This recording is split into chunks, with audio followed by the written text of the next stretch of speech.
Halo guys, kembali lagi bersama saya Michael di segmen Bahas Sejarah. Dan ini adalah video pertama saya tentang sejarah. Lalu di video kali ini kita akan membahas tentang perjuangan seorang Jenderal Besar Sudirman dalam mempertahankan kemerdekaan Indonesia. Oh iya, sebelum memulai video ini jangan lupa untuk klik tombol subscribe, like, dan juga komen ya. Selamat menonton, enjoy! Jenderal Sudirman adalah seorang tokoh militer Indonesia yang terkenal dan tercatat dalam sejarah bangsa ini. Ia adalah seorang perwira tinggi Indonesia pada masa Revolusi Nasional Indonesia. Sebelum menjadi tentara pembela tanah air atau PETA, Sudirman mengabdikan diri sebagai seorang guru di Sekolah Dasar Muhammadiyah di Cilacap, sekaligus menjadi penanggung jawab organisasi Prauka Hizbul Watan dan sempat diberikan amanat sebagai kepala sekolah meskipun ia tidak punya ijazah. Pada tahun 1944, Sudirman baru secara resmi bergabung dengan Tentara Pembela Tanah Air atau PETA di Bogor. Karena reputasi baiknya yang telah dibangun, ia akhirnya dipercaya oleh masyarakat sekitar untuk mengemban tugas sebagai komandan atau Daidanko. Pada tanggal 19 Desember 1948, setelah 3 tahun Indonesia merdeka, Yogyakarta berhasil dikuasai Belanda, bahkan presiden beserta wakil presiden saat itu ditangkap dan diasingkan oleh Belanda. Karena itu, Jenderal Sudirman pun pergi untuk melakukan perang gerilya. Perang itu dilakukan oleh beliau untuk merespon agresi militer Belanda II dan bukti kepahlawanannya dalam membela kemerdekaan negara Indonesia. Saat perang ini berlangsung, ada sebuah fakta yang membuat kita semakin menyadari jiwa patriotiknya. Jenderal Sudirman berperang gerilya dalam kondisi terkena penyakit TBC dan ia harus ditandu selama perang berlangsung. Bahkan ia hanya memiliki satu bagian paru-paru saja.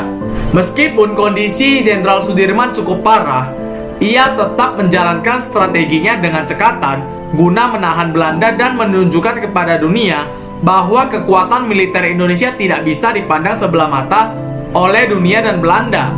Saat itu, Presiden Soekarno memilih cara diplomasi, sedangkan Jenderal Sudirman memilih perang sebagai solusinya. Hal ini dilakukan bukan tanpa alasan.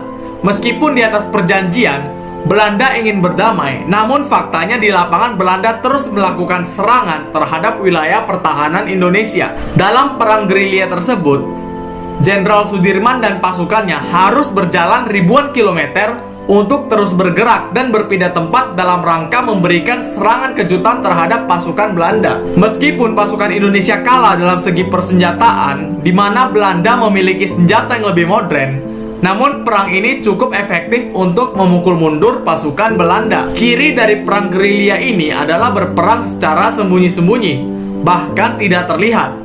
Di bawah Jenderal Sudirman, pasukan Indonesia terus menyerang secara tiba-tiba dan menghilang seketika di saat pasukan Belanda mencoba menyerang balik. Selagi Jenderal Sudirman melakukan perang gerilya di pelosok negeri, tokoh revolusi lainnya juga menyiapkan sebuah rencana penyerangan yang sudah dibuat dengan matang.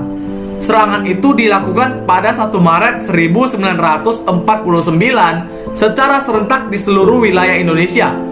Fokus serangan ini adalah ibu kota negara Indonesia saat itu, yaitu Yogyakarta. Serangan ini juga dikenal sebagai serangan umum 1 Maret. Taktik perang gerilya dari Jenderal Sudirman ditambah serangan umum 1 Maret membuat Indonesia berhasil memukul mundur pasukan Belanda yang berada di dalam area Nusantara. Rombongan Jenderal Sudirman kembali ke ibu kota Yogyakarta pada 10 Juli 1949 setelah menyelesaikan perang gerilya atas bujukan Soeharto. Perlawanan gerilya Jenderal Sudirman ditetapkan sebagai esprit de corps atau jiwa korsa atau semangat pasukan bagi tentara Indonesia. Lalu, rute gerilyanya juga harus ditempuh oleh taruna Indonesia sebelum mereka lulus dari Akademi Militer atau Akmil dan menjadi Tentara Nasional Republik Indonesia. Perang gerilya yang dipimpin Jenderal Sudirman juga memberikan dampak bagi kehidupan masyarakat. Dampaknya adalah kepercayaan rakyat meningkat kepada tentara Indonesia dan secara sosial, perang ini membuat rakyat semakin rukun dan jiwa gotong royong. Yang terakhir adalah masyarakat menjadi paham mengenai pentingnya mempertahankan kemerdekaan bangsa Indonesia.